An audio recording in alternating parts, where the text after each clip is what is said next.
Hey everyone, James Baek here, and today I'm going to be bringing a best of 3 friendly that I had against Jamie Boyt. If you don't know who Jamie Boyt is, he is another VGC YouTuber.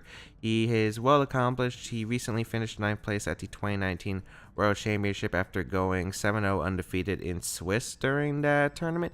So yeah, we ended up doing a bit of a collab and doing a friendly best of 3 for everyone. So if you want to go check him out, links in the description down below. I'll link his Twitter, his Twitch, and his YouTube channel in the description down below. I'll also link his perspective of this battle because he's recording it from his side down below in the description. And I highly recommend you go check it out because that actually has a very important factor, and that mainly is the reason because I actually don't have game 1 recorded, and the reason I don't have it recorded, I technically do, but I won't be showcasing it because my video, when I was recording, my computer was just being really bad that day. It just basically wouldn't record anything. It was lagging a bunch, and the video I recorded ended up being like a freeze frame every 15 seconds. So not exactly the prettiest thing to watch. If it was somewhat watchable, I would show it, but like it actually freezes every 15 seconds and doesn't move at all. So go check out game 1, or just check out Jamie's entire perspective of the battle, and I'll be going through my perspective of game 2 and 3. If you're still here, that means you probably watched game 1, and I'll be explaining my thought process. So I'm going to be showing a pick a team preview and what was going through my mind. So game 1, I ended up bringing the Dragapult Togekiss as a lead, and I brought Gyarados plus Arcanine in the back, and I felt like I was really scared of the Como. And yeah, I felt like it was pretty good of a mind game to go with the Dragapult plus Togekiss because the team that I'm currently bringing is a team that Paul Chua used to get first place on the ladder with, or the Battle Stadium doubles ladder. So yeah, I did want to try it out. He actually has 2 different versions with the exact same 6 mons in the same exact placement, so I thought it would be a pretty cool mix-up, especially since I don't really have the most competitive teams in game yet, as I'm still trying to get them, as I didn't have much time during college. But yeah, so brought this team, want to try it out, and yeah, I ended up going Dragapult Togekiss as a lead. Gyarados and Arcanine were just good in general because it had really good type coverage against the rest of Jamie's team, and I thought Dragapult plus Togekiss could be really nice against a potential Como setup, as it really hard denies Como setup options, so that's what I really want to prevent. And yeah, game 1, Jamie also brought, I believe it was Grimmsnarl, Durant with Como and Rotamo. So looking at the team from my perspective, the team was a little bit interesting because obviously you have a Durant. I wasn't sure what it was really going to do. You got the Chandelure, which I have no idea if it's Trick Room or not, because I can't really tell with this team. It could be Trick Room, it could be just offensive fast, it could just be a bunch of things. And then yeah, basically I still don't know what really Durant does. And then you got Como with it doesn't get the Z move anymore, but it does get a new move. I think it's called Clangorous Soul, and what it allows it to do is it boosts its stats, all the Como stats, by 1 stage at the cost of 33% of the user's health. So it's an interesting move. I definitely didn't want to deal with the Como because if Como got set up, it basically did so much work against my team other than against the Togekiss. So that's why I want to lead Dragapult plus Togekiss game 1. And yeah, game 1, if you haven't already watched it, again, you should have, but basically game 1, he's switching his Como into a max airstrike. That wasn't even me like making a read, that was just me going for the airstrike because I was able to get, I don't even know if it's called airstrike, but basically the max flying move because I wanted to get the speed race, because if I got the speed race I was in a really good position. And since Como was the one following it, I don't know if Jamie was going for a trying to catch the water type move, didn't expect the bounce, or like was trying to sack the Como there. I'm not exactly too sure, but the fact is once he lost Como, he was in a pretty poor position. So yeah, that was how game 1 went. Game 2, I wasn't exactly too sure of what he would bring, if he would switch it up or not. I pretty much expected the Grimmsnarl, the Durant. I wasn't actually really expecting Como too much for the second game, but I could see it if Jamie decides to switch up as a lead. But overall, I felt like he wouldn't lead the exact same thing. I could see a Gashadon mix-up potentially, or at least a Rotom Mo lead, because I felt like the Gyarados gave him really big trouble. So overall, in the team preview, I think I decided to lead Rotom Mo. No, I didn't lead Rotom Mo. I think I led Gyarados plus Arcanine because I really just wanted the offensive pressure against Jamie's team. And then I think I wanted to go with an endgame Dragon Ball plus Togekiss because even though they didn't really do much work in the first game, I felt like that they could do well in the endgame if I take care of the Grimmsnarl. So yeah, I did kind of regret this because I felt the Excadrill. I realized that the Excadrill was probably better against the against James' team overall because I keep forgetting that Grimmsnarl is part fairy. It's just something I keep forgetting, so I have to get used to that. So I actually do regret not bringing Excadrill because like Togekiss and Dragon Ball weren't exactly super helpful in the last game. But yeah, we're gonna get started with game 2 right now. Alright, so Jamie leads Durant plus Rotom. The Rotom I was kind of expecting to lead. I was actually kind of surprised to see the Durant lead, but basically I'm in a really good position right here. I got 2 Intimidates fired off into the Durant.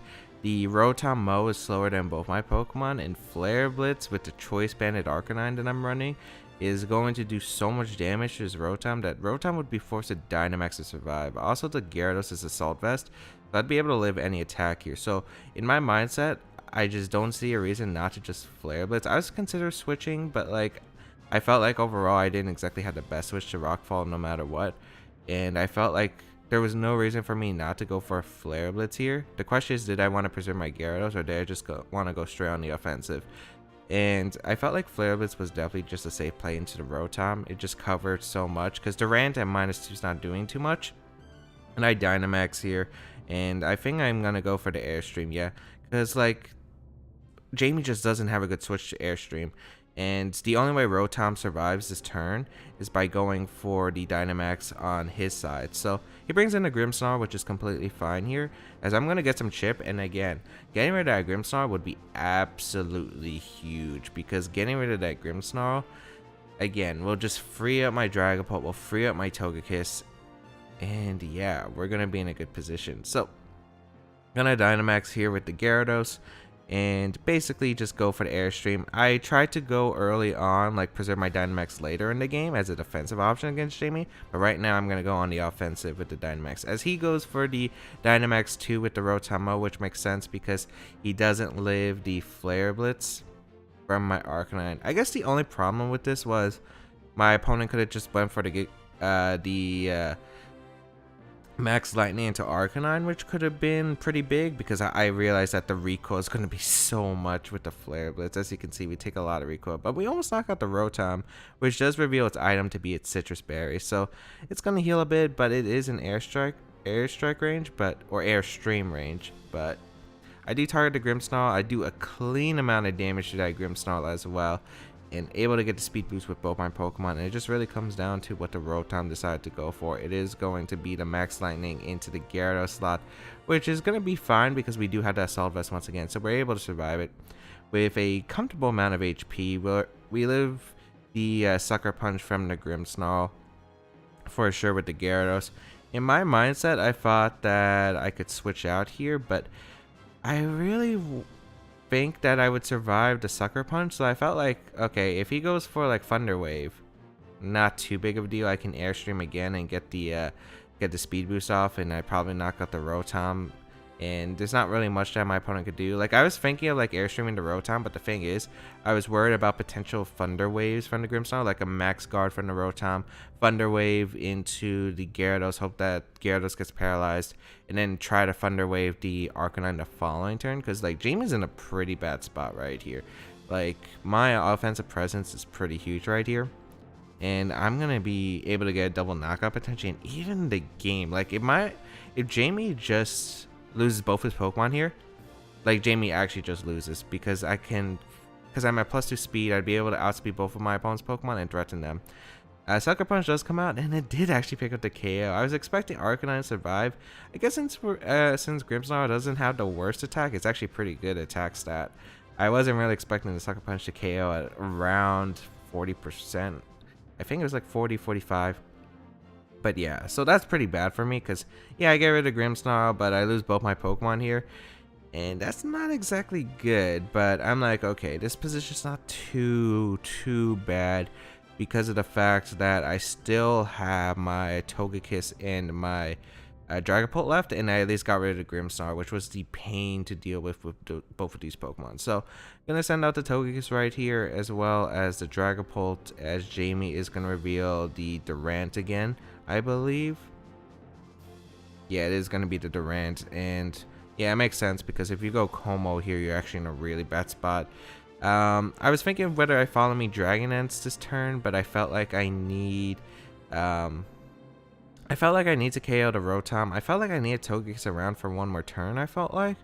So I'm going to go for the Dragon Dart into the Rotom, because Helping Hand Dragon Dart should knock out the Rotom at that range in my head. And I was thinking, if it's a potential to KO on Durant with the Life Orb and the Helping Hand boost, maybe I just seal up the game. But yeah, I feel like just knocking out the Rotom is better here.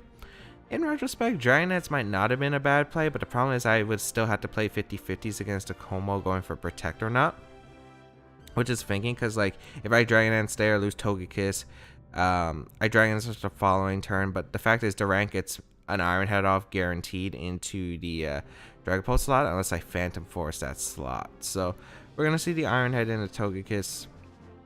But since I have a Babiri, I am going to be able to take a pretty comfortable amount and survive the turn. And now this is where the mind games get interesting. We see the Como come out, and basically I have to call whether the Como's protected or not. Because if I Help Hand Dragon Darts, I just win the game, I think. Because the Durant shouldn't be able to knock out the Dragapult. But, because you Iron Head the Togekiss, and then Durant gets like 2 attacks off. But, I go for Dragonance here, trying to cover for the Protect. Because if I Dragon Darts and he protects, I think I lose off Iron Head. So I felt like it was a fine play. Because if you lose Como to a Helping Hand Dragon Darts, I just win by Phantom Forcing the next turn. But Jamie makes the call, is able to get the Clang Scales up. I don't know if he doesn't have Protect or not, but or just made the read, which is completely fine. But I was like, okay, it's a risk I could have taken. Since I went for Helping Hand Dragon Darts the last turn, I thought maybe Jamie would be scared of it if he does have Protect, so I felt like maybe he would Protect. I think it was just a mix-up, and like it was a call I could afford to make, because again, I was up a game, so it didn't really matter too much if I would have lost that game.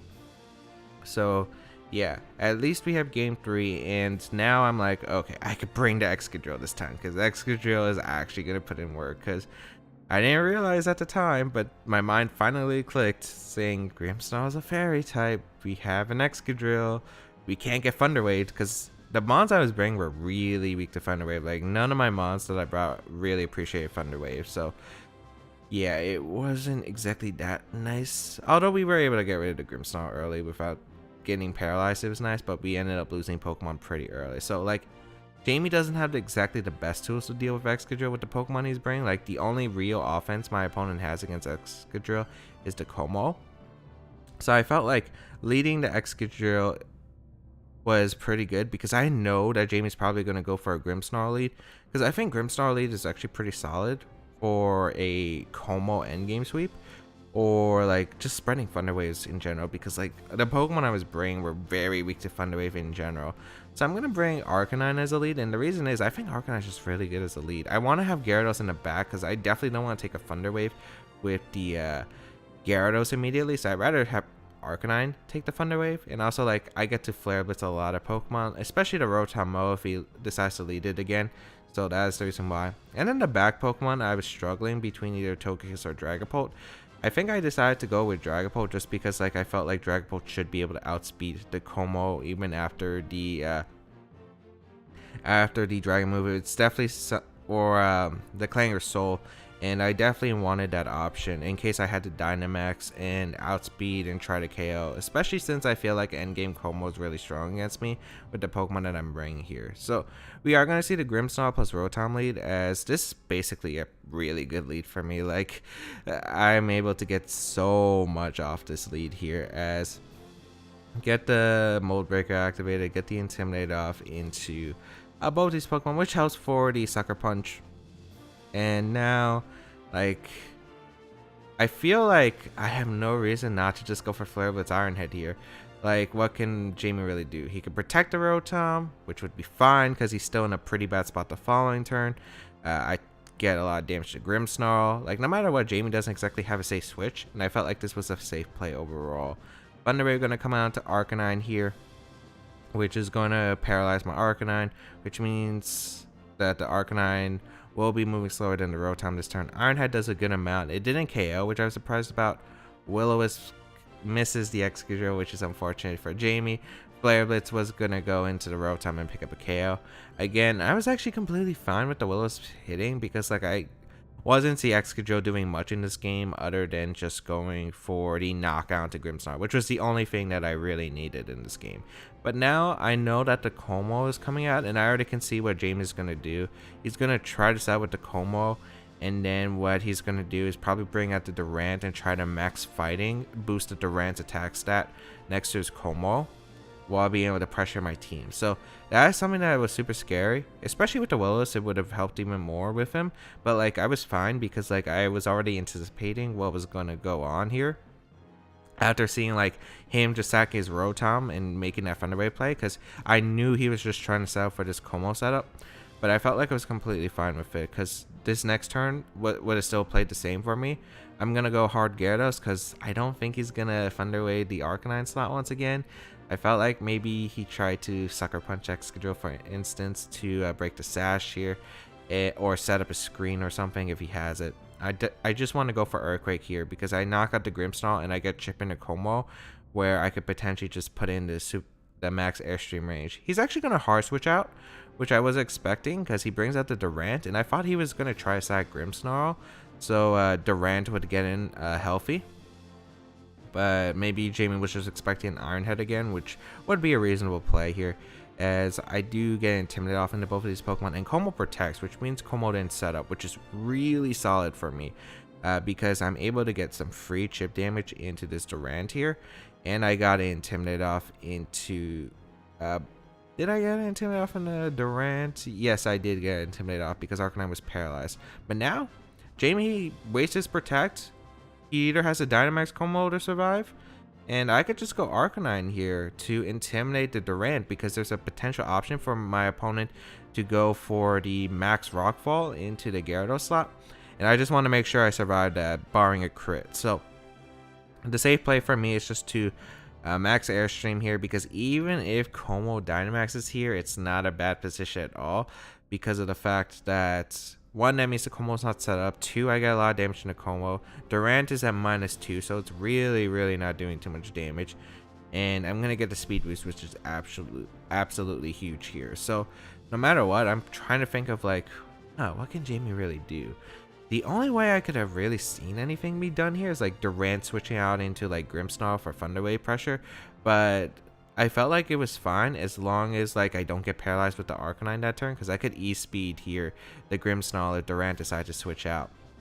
And Como, let's say, decide to go for a double or something. We are going to see the Dynamax from Jamie's side, but it's actually going to be the Durant side, so it's not even going to be the Como. So I can KO the Como, which is fantastic for me because eliminating a Como, I think, just seals up the game pretty much for me, as long as I play this smart. Durant going to Dynamax here, and we are going to see the Dynamax from my Gyarados. Again, just Gyarados Dynamaxing with the Intimidates from the Arcanine and Gyarados should be able to be enough to help against the Durant here. And as long as I can knock out the Como, I'm in a good spot. Even if I take a Clang Scales plus Rockfall, that's not going to knock out my Gyarados, especially with the Assault Vest. So yeah, let's see. It is going to be the Rockfall into the Gyarados slot, which is going to do a not really much. I actually forgot that Durant was at -2 at the point. I thought it was -1, but I was like, wow. And we are going to see the Clang Scales come out. Doesn't do too much once again with the Assault Vest on my Gyarados. And we are going to actually see the item on the Como, which is the Throat Spray, which I was anticipating from Jamie, as we do get the Airstream off into the Como, just able to pick up the knockout, especially with Clang Scales lowering that defense on Como. So there's no way Como was surviving that turn. And yeah, we got a +1 Gyarados here. There is a Grimmsnarl, which is a threat, the Grimmsnarl is definitely a threat. And yeah, that's like literally the only Pokemon that can stop me right now.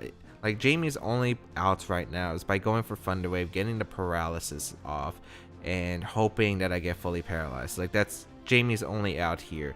So I'm gonna Airstream the Durant, and I'm gonna hope that I could Extreme Speed the Grimmsnarl, because if I can get the knockout on Grimmsnarl before I Thunder Waves my Gyarados, one, Jamie needs like 2 paralysis here.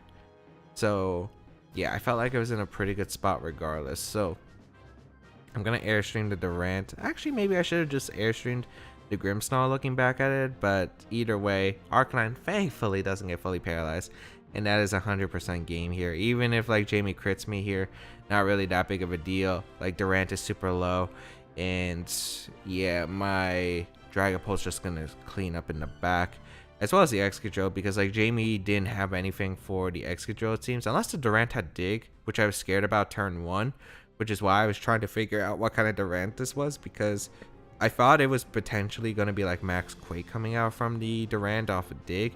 So yeah, after seeing Rockfall, and I'm guessing it's the Bug and Steel moves, like I wasn't really scared of it, and Excadrill was basically going to clean up in the end game, I felt like, overall.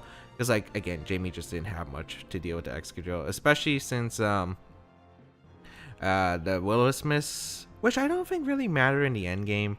Like, the Excadrill really just didn't do anything. Like, sure, it's helped, but, like, didn't really secure much. But finished off with the Max Geyser, finish it off. And, yeah, that is going to be a good game to Jamie. So, yeah, the Will-O-Wisp sucked, but again, I just don't think it played too much of a role, because like I didn't even really use the Excadrill. Like the Excadrill's only job was to hit the Grimmsnarl and knock it out, and I got the Iron Head damage. Even if I was burned, Earthquake was probably still knocking out the Grimmsnarl. I think at the range it was at, like at what, less than 20%. I'm pretty sure Earthquake would have finished it off at that range. And then sure, Durant probably took less damage, but I don't think that really mattered too much. So yeah, we are going to be able to pick up a win against Jamie. So yeah, that was the best of 3 we had. Really happy it came down to 3 games. I think they were both pretty exciting. Game 2 definitely went down to the wire. Game 3 I was able to pretty much seal it up. Game 1, it ended up looking pretty bad for me in the beginning, because of course Jamie did go straight for the Dynamax and was able to get a lot of damage off, but I felt like overall, once I was able to stall out the Dynamax and use my own Dynamax to turn around the game, it just, like, Jamie didn't have many responses at that point. So yeah, that is the best of 3 set that we had. I hope that everyone did enjoy this post-commentary experience of our set. If you want to check out Jamie once again, down below in the description. For some reason, if you decided to not watch Jamie's perspective and didn't watch game 1, I highly recommend go checking it out. I'll link that in the description down below as well. If you want to check out the rest of my stuff, you could check me out in the description down below alongside Jamie's stuff. And yeah, I think that is going to be pretty much it. Let me know who else you would like to see me play against potentially. Any collabs that you want to see me do. But otherwise, I think that is going to be pretty much it. Thank you all for tuning in. Have a great day, people. Until we battle again, I'll catch y'all later.